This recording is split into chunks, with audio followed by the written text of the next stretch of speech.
الله أكبر. السلام على روحك هيا. الله أكبر. السلام على روحك هشام. الله أكبر. السلام على روحك أسماء الشعلان. الله أكبر. كانت لحظة غروب.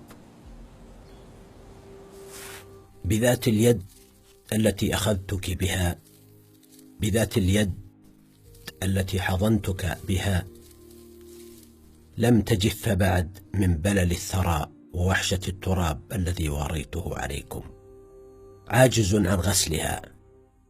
كان الطين الذي يحوي جسديكم يتشكل عليها للأبد، يقول لي كلما توسدتها لا تنسى العهد.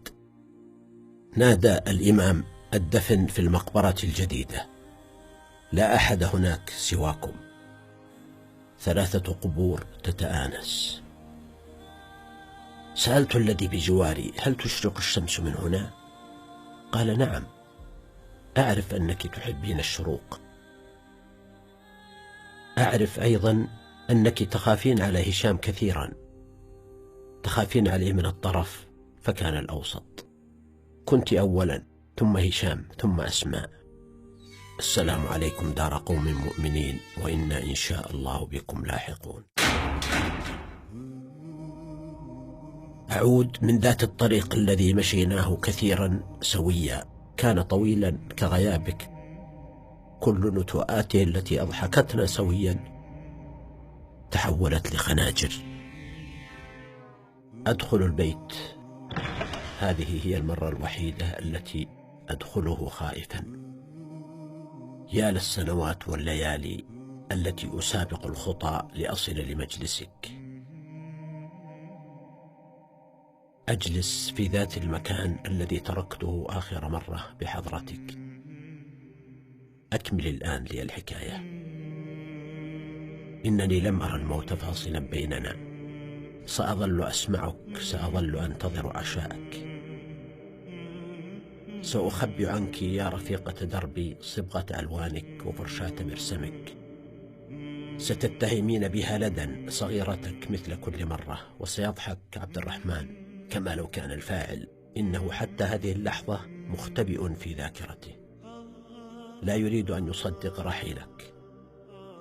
عبد الرحمن الذي انشطر بيننا أعطاني الجسد وأعطاك الذاكرة. أكمل الحكاية عن أسماء التي رافقتك الحياة والموت، عن خلاد الذي لا ينام دون لحافه. بالأمس وجدته تحت ذاك اللحاف بنشيج مكتوم. حاولت أن أستعير تعويذاتك كأم، لكن كيف للأب أن يعوض دفء الأم؟ عن حسون الذي كان يرفض غيابك، لم يرد أن يتعلم كيف يتناول علاجه وحيدا دونك. الآن أدرك مرارة الرحيل ومرارة الدواء. عن فهد المنحاز لك دائما. عن أحمد الذي أودعتيه سر الرحيل مختوما، يحوطك الله بحفظه يا ولدي. أكمل الحكاية. كنت تسألينني كيف هو شعور أن تكون جدا وتنظرين بعينيك للبراء بعد زواجه، ثم تبتسمين هامسة في أذني: ما أسرع الأيام، اليوم أجيبك ما أبطأها. هذه الرسمة لم تكتمل بعد. أحبارك لم تجف. قلت الأشجار العظيمة لا تتأثر بالاجتثاث، ستنبت وتكمل نموها ذات يوم. لم أدرك أنك اخترت وحبيبي هشام أسفل الجذع لنرتفع نحن عاليا. أكمل الحكاية، فالليل طويل، طويل كأسئلة لدى عن غيابك. كالحبر المنثال من اللوحة خارج الإطار هو الآخر، عائد لأصله، عائد للأرض. لم يقطع استمراره على الجدار سوى مرور إصبع هشام. كان يحاول أن يحميه من السقوط، كما حاول تفادي الموت لروحك. سنكمل لعبة النجمات. من ينام أولا؟ من ينهي واجبه؟ من يرتب دروسه؟ من يرتب غرفته سيحظى بعدد أكبر.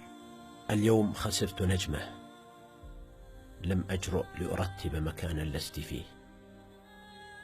كان الرابح الأكبر حسون، لقد تناول دواءه بالوقت المناسب. كان يعرف كما لو كنت ستدخلين عليه الآن من ذات الباب.